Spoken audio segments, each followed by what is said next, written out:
जय श्री माता जी। परम पूज्य श्री माता जी कृपा करके अब सारे देव देवियों के साथ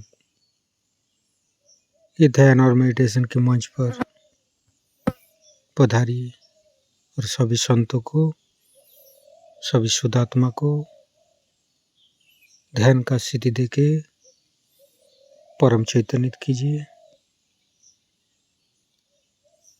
श्री माता जी की चित्त यदि आप पर है तो आपकी सारी समस्या को माँ अपने आप खींच लेते हैं और हमारी समस्या को तत्काल दूर कर देते हैं और माँ हमें चैतन्यित कर देते हैं।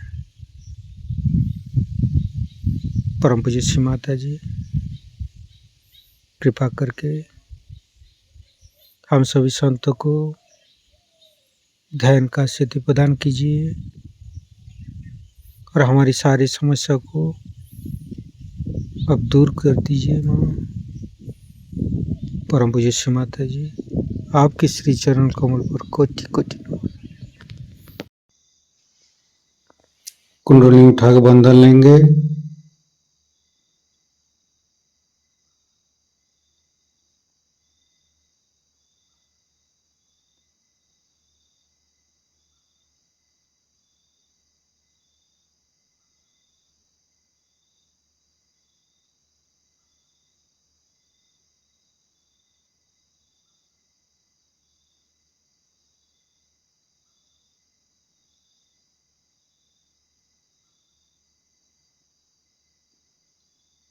तीनों महामंत्र। ओम तमेव साक्षात् श्री महालक्ष्मी महासरस्वती महाकाली त्रिगुणात्मिका कुंडली साक्षात् श्री आदिशक्ति माता जी श्री निर्मला देवी नमो नमः। ओम तमेव साक्षात् श्री कल्की साक्षात् श्री आदिशक्ति माता जी श्री निर्मला देवी नमो नमः। ओम तमेव साक्षात् श्री कल्की साक्षात् श्री सहस्रारसामिनी मोक्ष प्रदायिनी माता जी श्री निर्मला देवी नमो नमः। गणेश मंत्र। ओम तमेव साक्षात् श्री गणेश साक्षात् श्री आदिशक्ति माता जी श्री निर्मला देवी नमो नमः। दोनों हाथ खोल के श्री माता जी के सामने बैठेंगे। माँ के बिंदी को देखते रहेंगे। मन में ध्यान का स्थिति लेके आएंगे। मन में अच्छे अच्छे भाव, अच्छे अच्छे चिंता लेके आएंगे।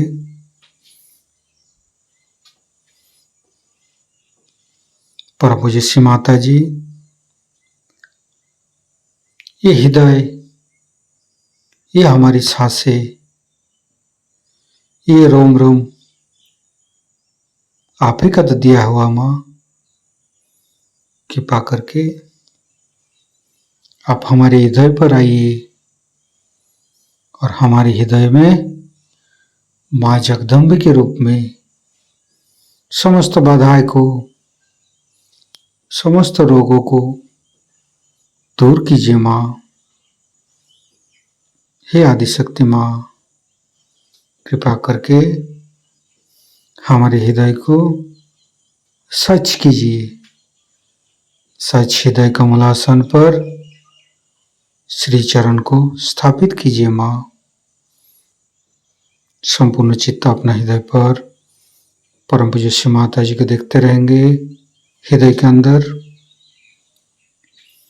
परम पूज्य श्री माता जी, आपकी पूजा हमारे हृदय पर होने दीजिए माँ।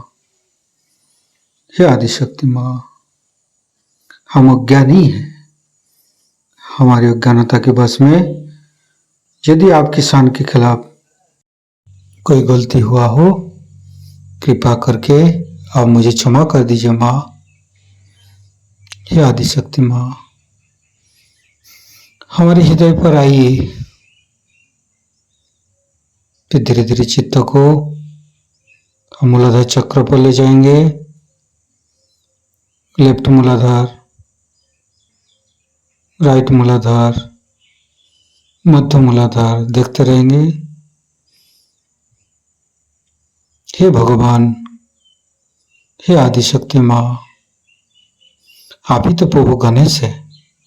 कृपा करके हमारे शरीर की तीनों नाड़ी, सातों चक्र के अंदर समस्त दोषों को, समस्त रोगों को, समस्त बाधाओं को दूर कीजिए माँ।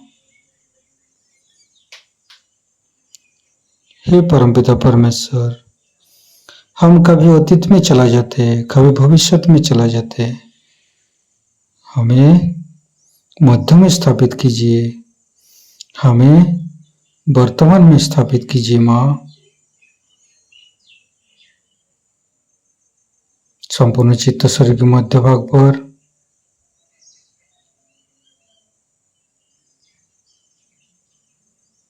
फिर धीरे धीरे चित्त को तीनों स्वादिष्ठान को देखेंगे।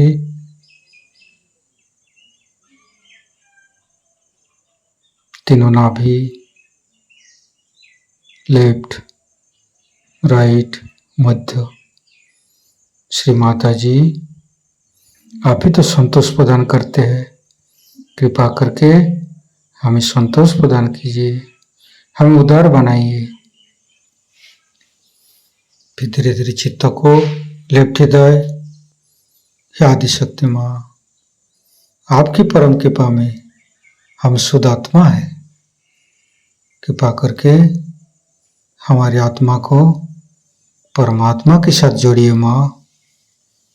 हे आदिशक्ति माँ, आप ही तो शिव पार्वती है।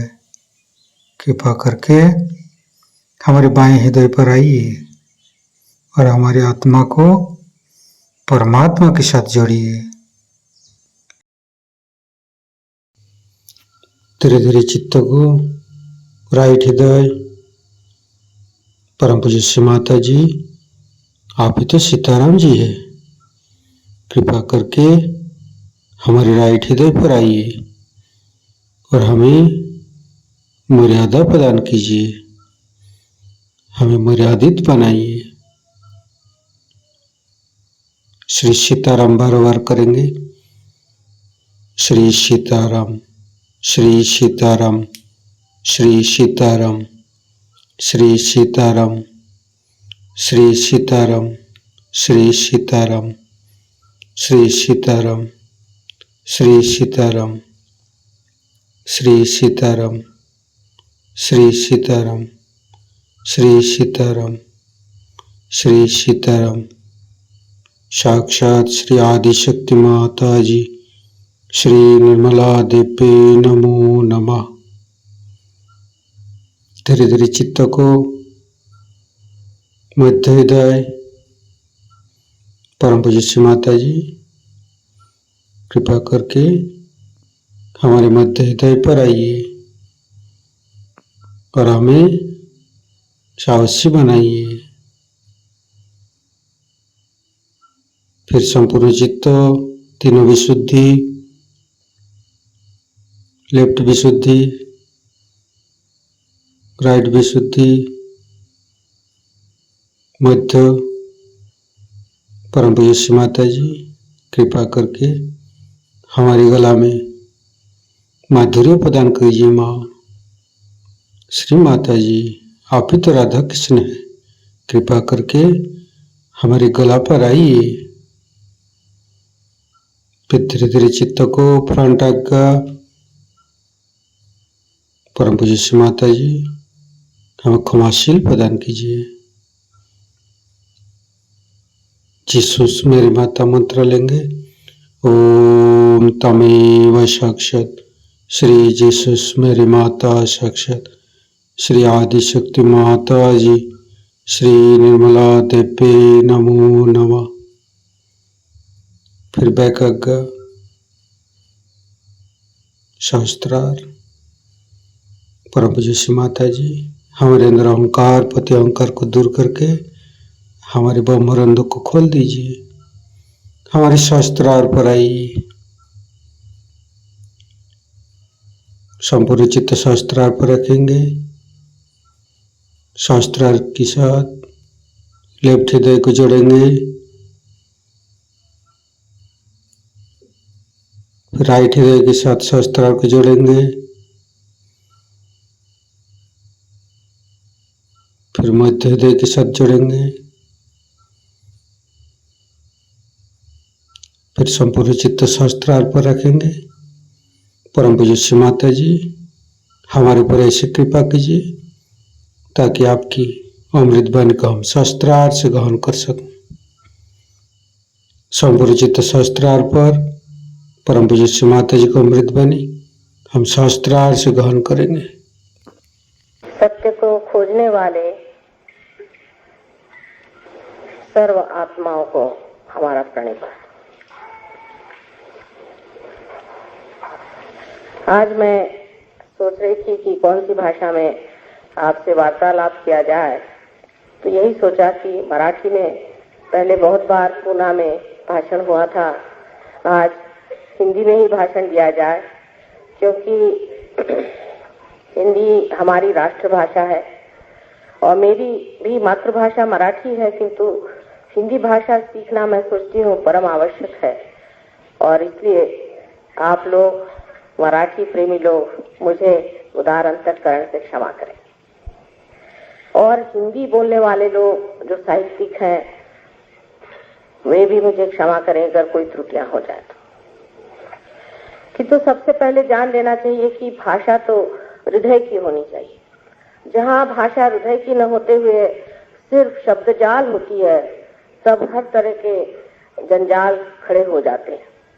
इसलिए कोई सी भी भाषा जो हृदय से निकलती है वही मार्मिक होती है, उसी का असर भी होता है। हम लोग सत्य को खोज रहे हैं अनेक वर्षों से, आज ही की ये बात नहीं है। अनेक वर्षों से हम सत्य को खोज रहे हैं और उसकी खोज होते होते काफी लोग भटक भी गए हैं। उसका कारण हमें समझ लेना चाहिए, क्योंकि आज की जो स्थिति है, आज का जो माहौल वातावरण है, उस वातावरण में ये समझ में नहीं आता है कि सब लोग परमात्मा की बात करते हैं, धर्म की बात करते हैं, और उस पे इतना झगड़ा, इतनी आफत और इतना तमाशा क्यों खड़ा करते हैं। ये प्रश्न जरूर हमारे जो तरुण पीढ़ी के लोग हैं उनके सामने आता है, और वो लोग ये पूछते हैं बार बार कि माँ इसका क्या मतलब है। अगर ये परमात्मा सच्चाई है, परमात्मा अगर प्रेम है और परमात्मा अगर कृपा, तो ये सब तो लगते नहीं कि इन पे कोई परमात्मा की कृपा है या इन पे कोई परमात्मा का असर भी है। तो ऐसे परमात्मा से अच्छा है कि भूल ही जाए उसको जिसने कितनी आफत मचा रखी। इस प्रकार आज आप देख रहे हैं कि बड़ा द्वंद हमारे तरुण लोगों में, हमारे जवान लोगों में खड़ा हो रहा है कि जो परमात्मा की बात है इसे किस तरह से माना जाए। चाहे आप माने या न माने, परमात्मा है। ये मानने न मानने की बात नहीं, जो अस्तित्व है वो रहेगा, चाहे आप माने या न माने। लेकिन ऐसी क्या बात हो गई कि जिसकी वजह से मनुष्य ऐसे गलत रास्तों पे चला जाता है जहां परमात्मा खोजने से भी नहीं मिलता। ये समझने की अगर हम कोशिश करें तो कहाँ हमारी गलती हो गई ये हमारे दिखाई देगी। अब सहज योग जो है, सहज, सह माने आपके साथ, जो माने जन्मा हुआ, जो आपके साथ जन्मा हुआ योग का कार्यक्रम है, जो आपके लिए योग की युक्ति है। इतना इतना ही नहीं, एक आपके लिए आश्वासन है, वो सिद्ध करने का आज समय आ गया है। सहयोग ये कोई आज का काम नहीं, हजारों वर्ष पहले भी इंद्र को आत्म साक्षात्कार दिया गया था, आत्मज्ञान दिया गया था, तब भी सहयोग था। और उसके बाद आपने देखा है मार्कंडेय स्वामी ने, जो कि 14,000 वर्ष पूर्व इस संसार में आए थे, उन्होंने भी सहज की महत्व बताई है। लेकिन ये बात बहुत खोल करके कही नहीं गई। उसके बाद बहुत सालों बाद हम कह सकते हैं कि इसको खोलकर पहले ही आदि शंकराचार्य ने सब सर्व समाज के सामने रखा। तो भी ये नहीं कहा गया कि ये चीज होती कैसी, पूरी तरह से बात नहीं कही, क्योंकि वो समान है। कृष्ण ने भी कहा कि आपको आत्मा को जान लेना चाहिए, जिसने आत्मा को जाना वही समझ सकता है। क्राइस्ट ने भी यही कहा कि आपका पुनर्जन्म होना चाहिए। बुद्ध ने कहा, महावीर ने कहा, सब ने ये कहा कि आपका पुनर्जन्म होना चाहिए। लेकिन इस बात को खोल करके आदि शंकराचार्य ने बताया कि इसके सिवाय कोई और इलाज आपका नहीं है। जब तक आपके अंदर से चैतन्य की सौंदर्य लहरियां नहीं बहेंगी, तब तक सलीलम सलीलम उन्होंने कहा, तब तक ये शब्द जाल छूट नहीं सकते। लेकिन सबसे ज्यादा मैं कहूँ कि नानक साहब और कबीरदास जी, इन लोगों ने तो पूरी तरह से कोशिश करके और जो सत्य उसे सामने रखा कि कुंडलिनी के जागरण के सिवा कोई भी कार्य सिद्ध नहीं हो सकता। लेकिन उनका बोलने का ढंग इतना जबरदस्त और इतना जोर का था कि लोग उसे समझ नहीं पाए। और यही बात मैंने महसूस की कि इस दुनिया में जब तक लोगों को आप आत्मज्ञान नहीं देंगे, उसकी बातचीत करना बड़ा बेकार सा हो जाएगा। जैसे गीता लिख दी, वो लोग पढ़ के बेकार हो गए। उसके बाद और कोई ज्ञान की बात लिख दी, जिसे पढ़ के लोग बेकार हो गए। लेकिन अब जो बात है वो करने की, दिखाने की, बतलाने की नहीं रही। और वही बात सोच करके मैंने इस पर बहुत जानने की कोशिश की कि मानव में कौन से दोष होते हैं, इसमें कौन सी तकलीफें होती हैं, जिसके कारण ये परमात्मा को नहीं जान पाता है। और काफी उम्र तक इस पर मेहनत करने पर एक दिन सहज में ही मैंने सोचा कि शस्त्रार्थ के खोलने से ही सब ठीक हो जाएगा। और उसी प्रकार ये सहयोग हमारा प्रस्थापित हुआ। अब इसमें जान लेना चाहिए संक्षिप्त में कि ये जीवंत प्रक्रिया हमारे अंदर है, जीवंत। जैसे कि हम एक अमीबा से इंसान बने हैं, उसी तरह से आज इंसान से हमें अति मानव बनना है, और वो भी एक जीवंत क्रिया से होना है। उसमें कोई सी भी नकलियत नहीं है कि जो शब्द जाल से हो जाए, कुछ सर पे खड़े होने से हो जाए, कपड़े बदलने से हो जाए, या बाह्य की चीजें छोड़ देने से हो जाए। ये तो अंदर की प्रक्रिया है। जैसे बीज आप उगाना चाहते हैं, उसमें अगर अंकुर आना है तो उसे आपको माँ के हृदय में डालना होगा, उसको इस पेट में डालने आप सहज में ही अंकुरित होता है। क्या आप बता सकते हैं?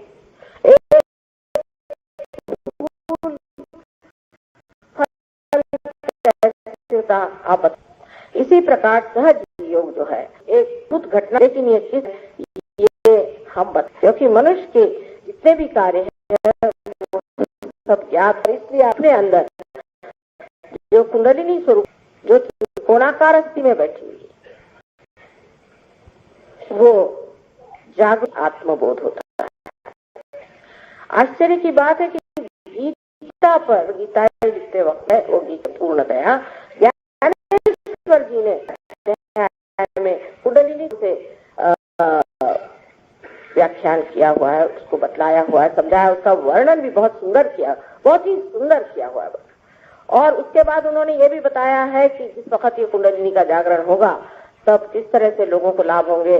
उसमें से एक बहुत ही सुंदर चीज ये है कि जो जे वांछिलते तो लाहो, जो चाहोगे वो मिलेगा। लेकिन चाहत ही इंसान की बदल जाती है, उसके चाहने का ढंग ही बदल जाता है। अब ये कुंडलिनी हमारे अंदर स्थित है। अब कोई अगर साइंटिफिक लोग हैं तो वो कहेंगे कि साहब ये कैसे आपने जाना। अब हम जानते हैं, आप चाहें तो इस बात को माने या न माने, लेकिन एक बात है, अगर आप साइंटिस्ट भी हैं तो आपको अपना दिमाग खुला रखना है, ओपन माइंडेडनेस होनी चाहिए। अगर आप ओपन माइंडेड नहीं है तो आप कभी भी साइंटिस्ट हो नहीं सकते। हम एक आपके सामने कहना चाहिए कि जिसे एक धारणा, एक हाइपोथेसिस,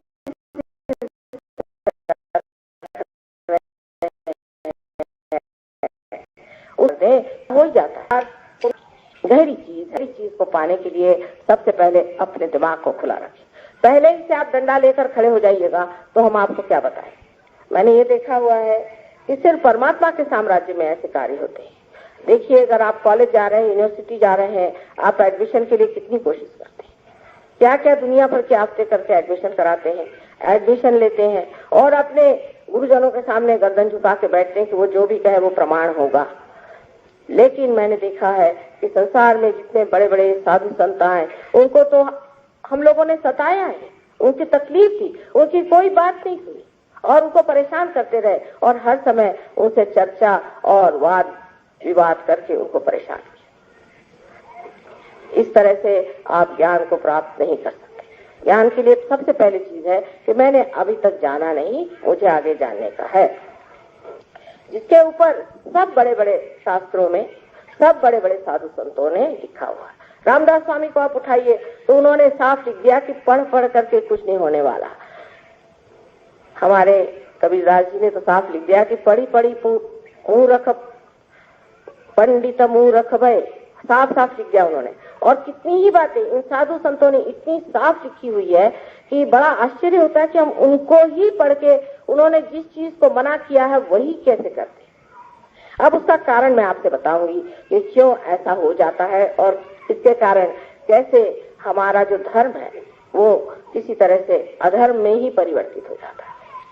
अब कुंडलिनी शक्ति जो है ये है शुद्ध इच्छा, ये है शुद्ध इच्छा, माने बाकी जितनी भी इच्छाएं हैं अशुद्ध है, क्योंकि अगर वो अशुद्ध नहीं होती तो एक चीज मिलने पर दूसरी चीज मिलने की इच्छा न होती। हमारे जो इकोनॉमिक्स के लॉज हैं, अर्थशास्त्र के जो लॉज हैं, उसके अनुसार कोई सी भी जरूरतें सर्वसाधारण तरह से पूरी नहीं होती, क्षमित नहीं होती है। माने ये कि in general they can not be satisfied in general. इसका मतलब यह है कि आपको एक चीज मिल जाएगी इन पर्टिकुलर, लेकिन अगर वो चीज मिलने के बाद आप चाहेंगे कि दूसरी चीज मिले, फिर तीसरी चीज मिले। इसकी वजह यह है कि आपके अंदर शुद्ध इच्छा नहीं। जिस इच्छा की आप बहुत कोशिश करते हैं कि पूरी हो जाए, वो इच्छा शुद्ध नहीं है, वो अशुद्ध इच्छा। तो शुद्ध इच्छा की जो शक्ति है वो ये कुंडलिनी है, जिसने सारा अपना ये पिंड बनाया और उसके बाद वैसी की वैसी बैठी हुई, क्योंकि वो अभी तक जागृत ही नहीं हुई हमारे अंदर, उसका अभी पूरी तरह से प्रादुर्भाव नहीं हुआ, उसका मैनिफेस्टेशन नहीं हुआ कि वो अपना असर दिखा। यही शुद्ध इच्छा हमारे त्रिकोणाकार अस्थि में बैठी हुई, जिसे हम लोग कुंडलिनी इसलिए कहते हैं क्योंकि ये 3.5 कुंडलों में बैठी है। अब वो 3.5 में क्यों बैठी, उसका क्या गणित है वगैरह, उसके लिए आज अपने पास इतना समय नहीं है, लेकिन आप अगर मेरे कभी लेक्चर सुने तो उसमें विशद रूप से मैंने सब समझाया हुआ है। अब ये कुंडलिनी शक्ति है शुद्ध इच्छा। तो सर्वप्रथम शुद्ध इच्छा जो है वो हमारे अंदर जब उठती भी है तो हम क्या देखें, हमारे से गुजरते वक्त को अपने को अलिप्त रखते हुए पूरे तरह से उसको प्लावित करती है। और यही तार्किक दृष्टि से भी देखा जाए तो सही बात है कि जब एक पेड़ के अंदर उसके अंदर का रस, उसका सैप जब उठता है, अगर वो एक जगह कहीं भी चिपक जाए और किसी भी एक चीज में खत्म हो जाए तो वो पेड़ भी खत्म हो जाएगा और वो चीज भी खत्म हो जाएगी। उसी तरह से जब ये कुंडलिनी हमारे अंदर जागृत होती है और बढ़ने लग जाती तो ये शुद्ध इच्छा बाकी की जो इच्छा है उनको दूर हटाती जाती है। लेकिन इसके बिल्कुल उल्टा हमारा कार्यक्रम रहा कि जब हम धर्म की ओर मुड़े। पहले तो जब हम धर्म की ओर मुड़ते हैं या किसी भी चीज की ओर मुड़ते, हमारा उड़ जाता है। हम लोग ये देखते हैं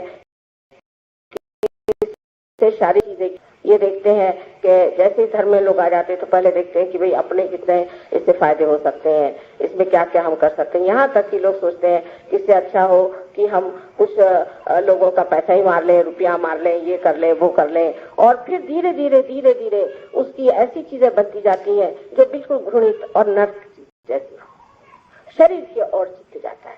मनुष्य का जब शरीर की ओर चित्त जाता है तो शुद्ध इच्छा में नहीं, सीधा हिसाब है कि शरीर में फिर शरीर के कपड़े बदलिए, नाम बदलिए, दुनिया भर की चीजें करिए, इससे धर्म नहीं स्थापित हो सकता। इसलिए मनुष्य बहकता चला गया।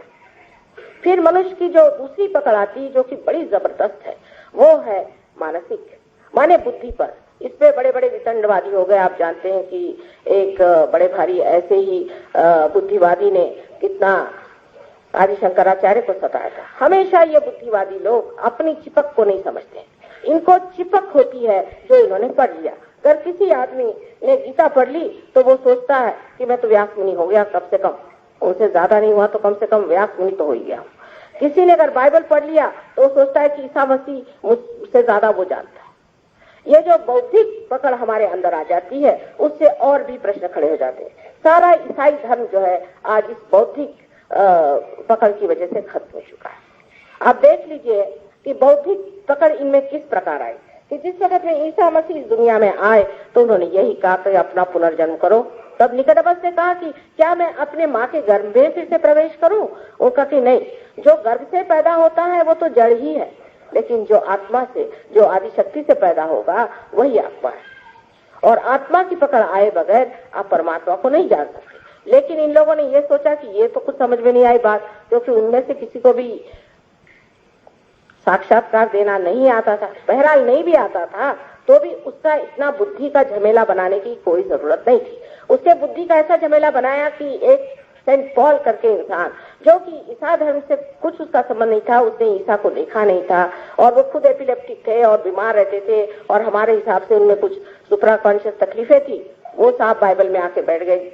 इस वक्त मैंने पहले बाइबल उठाया, मैंने कहा ये महाशय है कौन? मैंने ही नहीं, खलील जिब्रान ने, कितने ही लोगों ने, यानी आप जानते होंगे कि विलियम ब्लेक एक बड़े भारी दृष्टा हो गए, उन्होंने तक कहा कि ये इंसान बाइबल में क्यों बैठा हुआ है, और इसको बाइबल में बिठा करके उसने जो भी बाइबल के बारे में लिखा वो इन लोगों ने मान्य कर लिया। अब उसकी हालत यहाँ पर आ गई है कि जिस वक्त में एक बुद्धिवादी महाशय जी ने बाइबल को जाना तो देखा कि पॉल ने ईसा के जन्म के बारे में कुछ लिखा ही नहीं, उसकी माँ के बारे में कुछ लिखा ही नहीं, उन्होंने जो चमत्कार किए उसके बारे में कुछ लिखा ही नहीं। तो उन्होंने कहा कि नहीं, ये तो इनके जो शिष्य थे वो तो फिशरमैन थे, ये मछलियां पकड़ते थे, मच्छी मार थे, इनके कोई अकल ही नहीं थी। उन्होंने अपने ही दिमाग से निकाल करके बात लिखी और इस बात को बिशप ऑफ कैंटरबरी जो है, आर्च बिशप ऑफ कैंटरबरी, उसको भी सहायता देनी पड़ी, उसको भी कहना पड़ा कि हाँ ये ठीक है, तो या तो अब आप पॉल को मानिए या ईसा को मानिए।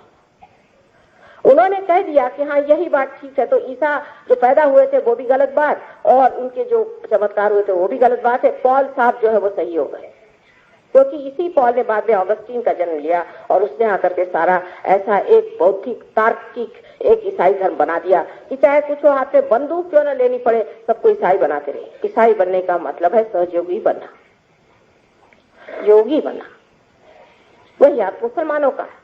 मोहम्मद साहब ने जो बातें लिखी थी उसको इतना उल्टा घुमा फिरा करके एक मुसलमान धर्म बना लिया। वही हाल हिंदुओं का है। हिंदुओं का तो हाल बहुत ही खराब है, क्योंकि इनमें एक ही धर्म में 50 धर्म बन गए। मेरी तो समझ में नहीं आता है कि हम लोग कब इस चीज से बाज आएंगे। सबसे पहली तो बात ये थी कि कहा गया है कि सबके अंदर आत्मा का वास है। फिर जाति पाति कहाँ से निकाली गई? जाति पाति का कोई अर्थ ही नहीं है, क्योंकि जाति पाति आपके कर्म के अनुसार बनाई गई थी और जब से ये जन्म के अनुसार बनाई गई तब से ये गड़बड़ शुरू हो गई। हो ही नहीं सकता है कि ये जन्म के अनुसार होगी, क्योंकि जिन्होंने व्यास ने गीता लिखी, व्यास कौन थे? सब जानते हैं कि ये घिमरनी के लड़के थे और वो भी शादीशुदा नहीं। क्या वो ब्राह्मण हो सकते हैं? वाल्मीकि, जिन्होंने वाल्मीकि रामायण लिखा, ये कौन थे? आपके शास्त्र लिखने वाले बड़े बड़े लोग, ये कौन थे? ब्राह्मण वो ही होते हैं जिन्होंने ब्रह्म को जाना। जिन्होंने ब्रह्म को नहीं जाना उसे ब्राह्मण नहीं कहा जाता। लेकिन जन्म से हम ब्राह्मण हो गए, चाहे जो भी धंधा करें, जन्म से हो गए तो हो गया। और अब हमारे इलेक्शन तक जाति पाति पर होते हैं, तो भगवान बचाए रखे इस देश को, इसका क्या हाल होने वाला है। क्योंकि आप जिस जाति में पैदा हुए, जाति माने सहज, जो आपके अंदर सहज है, एक का भाव है, जो परमात्मा को खोजता है वो ब्राह्मण है, और जो व्यापार में आनंद को खोजता है वो वैश्य है। इसी प्रकार सब जातियां बनी और उन जातियों का इतना महात्म्य बनाया गया कि हमारे यहाँ गोरा कुंभार हो गया। इस महाराष्ट्र में तो इतनी सजग इसकी पूरी प्रतिमा बनाई हुई है, गोरा कुंभार बन गए। तुकाराम ने कहा कि अच्छा होता मैं महार हो जाता। बार बार जातिवाद पे सारे संतों ने आघात किया। इतना ही नहीं, ज्ञानेश्वर जी को सताया, जो ये सब बुद्धिवादी थे, जो अपने को समझते थे कि ये बड़े भगवान के और सब चीज के ठेकेदार और धर्म के ठेकेदार हैं, उनको छल छल के उनको मारा। आज उन्हीं की ज्ञानेश्वरी लिख रहे हैं, उन्हीं की पूजा कर रहे हैं, ज्ञानेश्वर जी का मंदिर बना रहे हैं। इसकी वजह यह है कि बौद्धिक पकड़ ज्यादा जरूरत थी, आत्मा की नहीं थी। आत्मा की पकड़ होना चाहिए। सारे संतों ने कहा कि अपने आत्मा को पहचान। नामदेव साहब जो इतने बड़े भारी यहाँ के कवि हो गए हैं, इतने पहुंचे हुए पुरुष थे, उन्हें बहुत सुंदर सा काव्य लिखा है, जो कि गुरु ग्रंथ साहब में भी नानक साहब ने बहुत माना और उसे लिखा हुआ है, जिसका कि मैं आपको हिंदी में वर्णन बताऊं कि वो कहते हैं कि जो आदमी परमात्मा से एकाकार हो जाता है, उसकी ऐसी दशा हो जाती है कि जब उसका चित्त, जैसे एक छोटा बच्चा पतंग उड़ा रहा है, पतंग आकाश में भरारी मार के, भरारी मराठी शब्द ही लिया है उन्होंने, भरारी मार करके घूम रही है, और ये बच्चा जो है औरों से बात कर रहा है, खेल रहा है, आगे पीछे दौड़ रहा है, लेकिन उस वक्त उसका चित्त उस पतंग पर। दूसरी बात उन्होंने ये कही कि जिस वक्त औरतें पानी भर के आ रही हैं और जल्दी जल्दी चल रही हैं, आपस में बोल रही हैं, और उनकी घघरी सर पे रखी हुई है और आपस में हंसी मजाक सब हो रहा है, लेकिन चित्त उनका उस घाघर पे सर पे। इसे समझने की बात यह है कि जो लोग धर्म की बात करते हैं, सबसे पहले उनको चाहिए कि वो आत्मा का साक्षात्कार पाए, नहीं तो उनको कोई अधिकार नहीं कि वो आत्मा का साक्षात्कार पाए, और कोई अधिकार नहीं कि वो कहें कि हम आत्म साक्षात्कारी। वो अपने को कहे भले कि हम बहुत ऊंचे हैं और अपना सेल्फ सर्टिफिकेट दे, लेकिन उसकी पहचान ये है कि वो जो आदमी आत्म साक्षात्कारी होता है, वो उसके अंदर सामूहिक चेतना आनी, उसके अंदर कलेक्टिव कॉन्शियसनेस आएगी। अगर उसके अंदर वो सामूहिक चेतना नहीं आई, तो वो कितना भी अपने को सेल्फ सर्टिफिकेट करे तो भी तो आत्म साक्षात्कारी नहीं है। और ये बड़ी जरूरी चीज है कि धर्म को पालने वाले, धर्म को संभालने वाले आत्म साक्षात्कारी होना चाहिए। धर्म पे चर्चा करना भी उन्हीं का अधिकार है, जिन्होंने अभी तक उस प्रकाश को पाया नहीं, आत्मा के प्रकाश को पाया ही नहीं, वो क्या उसकी बात करेंगे। जो अंधेरे में खड़े हुए, अंधेरे की ही चर्चा होगी, या एक अंधा आदमी क्या बताएगा कि कौन से रंग है और कौन सी कला यहाँ पड़ी हुई है। इसलिए पहले अपनी आंख खोलनी चाहिए, और वो आंख सिर्फ आत्मा के ही दृष्टि से जाना जाता है। गीता में भी कहा है, आत्मन्य आत्मने तुष्टा, आत्मा आत्मा से ही तुष्ट होता है। तीसरी पकड़ और भी उससे बेकार, बहुत ही बेकार है, जिसमें कि मनुष्य अपनी भावना से किसी को चिपक जाता है। अब भावना उनको है जिसे हम कभी कभी श्रद्धा समझते हैं, पर ये श्रद्धा नहीं, ये अंधभक्ति है। अंधभक्ति से लोग चलते हैं। अंधभक्ति माने ऐसी कि जिस वक्त में ईसा मसीह आए तो लोगों ने कहा कि हम तो भाई मोजेस को मानते हैं, क्योंकि मोजेस तो मर गए थे, अब हम मोजेस के, हम तो ईसा मसीह को मानते नहीं। जैसे कि जू लोग थे, उन्होंने कहा कि हम ईसा मसीह को नहीं मानते, हम तो सिर्फ मोजेस को मानते। अब उस वक्त मोजेस तो वहां थे नहीं, और इसीलिए मोजेस ने कहा था कि हमको सफर करना चाहिए, तो हम तो सफर करेंगे। हालांकि ईसा मसीह के आने से हमारी सारी सफरिंग ही खत्म होने वाली थी, लेकिन उनका नहीं, हम तो सफर करेंगे। तो ठीक है, आपके लिए हिटलर आ गया, सफर करिए। यही एक उनका बेसिक डिफरेंस था कि हमें सफर करना चाहिए। अब सफर क्या, परमात्मा के लिए आपको क्या दुष्ट बातें सिखाई गई हैं कि आपको हाल, अपेक्षा और दुख और यातनाएं उठानी पड़ेंगी। अरे जिस परमेश्वर ने आपको ये मनुष्य का देह दिया है, उसने कोई आपको तकलीफ दे करके, परेशान करके किया है। आपने, आपके माँ ने भी जब आपको जन्म दिया तो सारा कष्ट तो अपने ही ऊपर उठाया है, कोई आपको तो कष्ट नहीं दिया था। फिर ऐसी बातें लाना कि आज हमारे महाराष्ट्र में तो खास ये है कि आज सोमवार है तो उपवास है, कल मंगलवार है तो उपवास है, कल बुधवार है तो उपवास है, और फलाना है तो उपवास है। यानी अपने देश में ऐसे ही लोग उपवास से बहुत है, काय को उपवास करते। लेकिन उपवास करने की इतनी बीमारी हमारे देश में, और वो भी उन दिनों में करेंगे जिस दिन कि हमारे किसी बड़े महान अवतारों का जन्म हुआ। जैसे हमारे यहाँ संकष्टी मानते हैं, जो गणेश जी का जन्म हुआ है, उस दिन उपवास करेंगे। अरे अगर आपके घर बच्चा पैदा हुआ तो उस दिन क्या आप उपवास करेंगे, सूतक करेंगे या मिठाई बांटेंगे? सब उल्टी बात कर दी कि ये जो भावनावश होकर के अपने को दुख देने से परमात्मा मिलते हैं, आपको यातना देने से परमात्मा मिलते हैं, जैसे शिया लोग करते हैं। ये बड़ी गलत फहमी में लोग बैठे। उल्टे जो प्रसन्न चित्त हैं उन्हीं को परमात्मा मिलते हैं। जैसे अंग्रेजी में कहा था, count your blessings one by one, जो अपनी ब्लेसिंग्स को सोचता है, परमात्मा ने कितना मुझे किया है, उसी को परमात्मा मिलती है। जो अपने को हाल अपेष्टा में और दुख में डालता है, आप ही बताइए, किसी माँ ने अगर अपने बच्चे को देखा कि वो अपने को भूखा मर रहा है, तो इससे बढ़ के वो माँ के लिए और क्या दुख की बात होगी? वो कहेगी कि मेरा जन्म ही व्यर्थ है अगर मेरा बच्चा भूखा रहता है। इससे ज्यादा दुखदायी और कोई चीज ही नहीं हो सकती। हाँ, अगर आपको उपवास करना है तो करिए, उसमें कोई हर्ज नहीं, आप अपनी तंदुरुस्ती के लिए करिए, लेकिन परमात्मा के लिए उपवास वगैरह करने की जरूरत नहीं। ये एक भावना का एक कि हम बड़े दुखी हैं। दूसरा भावना का ये कि हमारी बड़ी भगवान पे श्रद्धा है। जब राम आए तो उनके वक्त में उनका कि हम तो परशुराम को मानते हैं, जब कृष्ण आए तो हम राम को मानते हैं, और अब जब और कोई आएगा तो ये होगा कि हम कृष्ण को मानते हैं। कृष्ण आपके सामने आज खड़े हैं क्या? कौन खड़ा है आपके सामने, ये भी सोचना चाहिए। वर्तमान में रहने की हमारी प्रवृत्ति नहीं, कुछ तो भी बाह्य पिछले इसमें रहना, किसी गत विचारों में रहना, ये भावनावेश है। भावनावेश में लोग इस कदर पागल हो जाते हैं कि उसी में फिर हमारे यहाँ हम देखते हैं कि बुद्धिवादी भी और भावनावेशी भी दोनों ही, जिसे हम कह सकते हैं कि फैनेटिक्स हो जाते हैं। ये फैनेटिसिज्म सिर्फ एक भावना से चिपक जाता है, और वो भावना इतनी जबरदस्त हो जाती है, अंध भावना है, अंध चीज है, जिसकी वजह से मनुष्य इतना एक चीज को चिपक जाता है, उसकी शुद्ध इच्छा जो हो उसी में नष्ट हो जाती है। जैसे नदी आते हुए किसी रेत में चली जाए और वहां लुप्त हो जाए, उसी प्रकार हमारे अंदर की जो शुद्ध इच्छा परमात्मा से एकाकार होने की है, इसी प्रकार इसमें लुप्त हो जाती है, उसमें लुप्त हो जाती है। इस तरह की अंधश्रद्धा से हमारे यहाँ बड़ा ही नुकसान हुआ, बहुत नुकसान हुआ। और सबसे बड़ा नुकसान तो ये हुआ है कि अब हम लोग अलग अलग होके बिखर गए।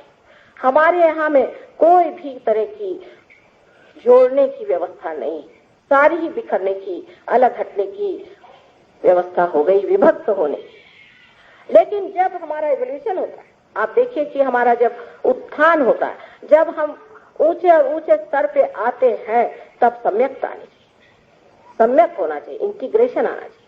अगर अपने अंदर इंटीग्रेशन नहीं आया तो ये समझना चाहिए कि हम बिखरे जा रहे हैं। अगर हमारे इंटीग्रेशन आने के लिए कुछ करना हो तो वो करना चाहिए, और सब इंटीग्रेशन का एक ही सूत्र है, वो है अपना आत्मा। उसको प्राप्त होते ही कुंडलिनी जब आत्मा के प्रकाश में आ जाती है, तब सब चीजें हट करके उसी के प्रकाश में मनुष्य देखता है कि दूसरा भी कितना सुंदर है, और फिर वो ये भी देखने लग जाता है सामूहिक चेतना में कि जो दूसरा है वो है कौन, दूसरा है कौन। जब आप उसी विराट के अंग प्रत्यंग है तो दूसरा कौन है, दूसरे पे उपकार कौन सा हो रहा है? सब अपने ही है, हमारा ही हाथ और हमारे पैर, हमारी ही आंख है। लेकिन हम लोग तो जो इंतजामात करे हैं कि एक हाथ से आंख को फोड़ दीजिए, एक हाथ से नाक को काट दीजिए, एक हाथ से कान काट दीजिए, और उसके बाद कहिए, एक कान को पकड़ के कहिए कि साहब हम धार्मिक हैं, वो कहे नाक को पकड़ के हम धार्मिक हैं।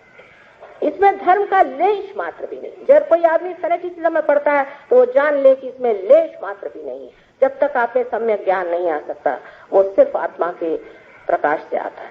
किसी ने भी, किसी भी संत साधु ने ये नहीं कहा कि आप आत्मा का प्रकाश न ले, वरना आज ऐसा अगर एक भी गलती से आदमी हो जाता तो लोग उसी से ढिंढोरा पीटते। लेकिन भगवान की ऐसी कृपा है कि कितना उन्होंने सहन किया, लेकिन हमेशा कहते रहे कि आत्मा को प्राप्त करो, आत्मा में समा।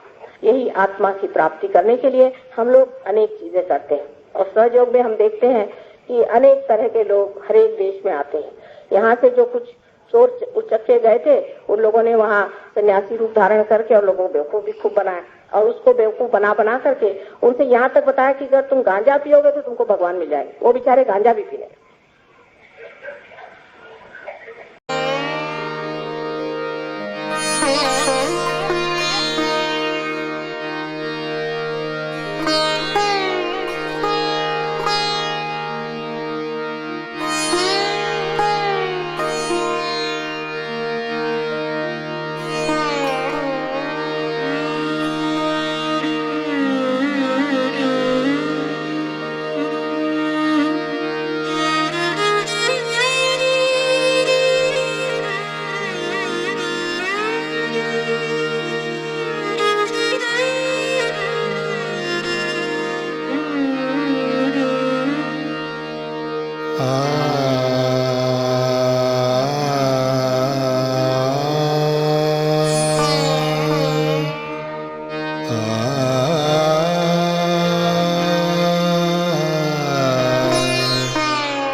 अखिल जगत जननी तू देवी, अखिल जगत जननी तू देवी, महिषासुरमर्दिनी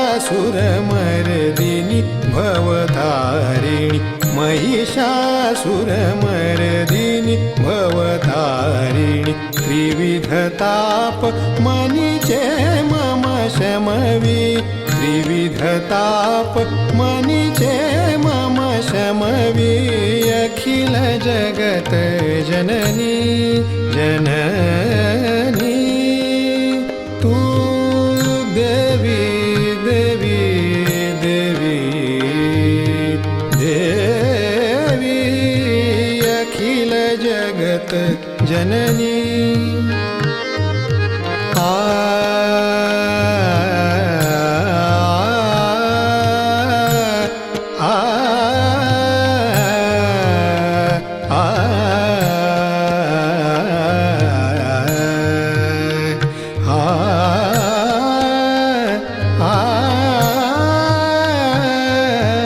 अखिल जगत जननी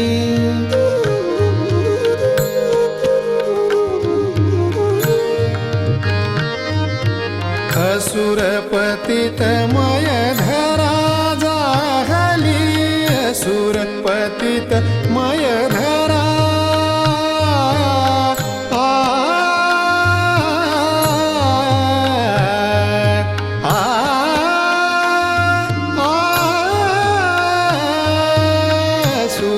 असुरपतितमय धरा जाहली,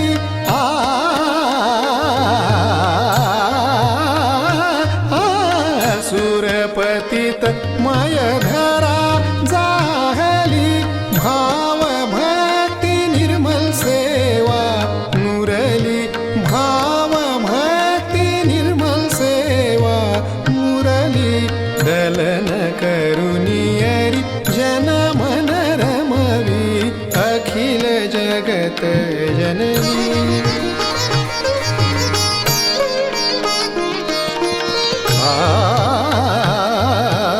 अखिल जगत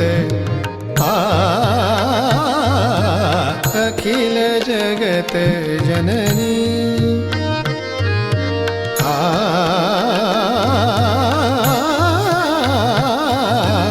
अखिल जगत जननी तू देवी, अखिल जगत जननी, अखिल जगत जननी, अखिल जगत जननी तू देवी।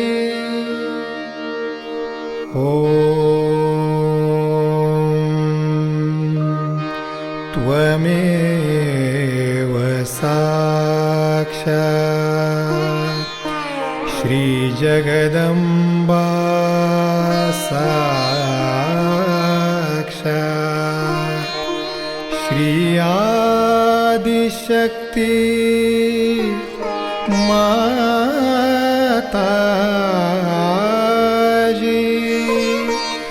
श्री निर्मला देवे नमो नमः, नमो नमः, नमो नमः।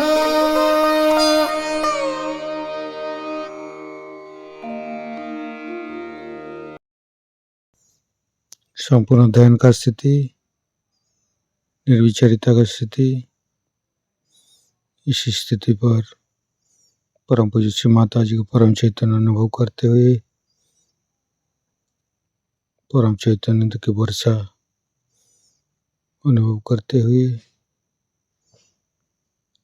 थोड़ी देर रहेंगे, प्रे करेंगे परम पूज्य श्री माता जी। आज का ये ब्रह्म अध्ययन पर आपने जो हमको परम चैतन्य अनुभव कराया, इसके लिए मैं आपको कोटि कोटि नमन। कुंडली उठा के बंधन लेंगे।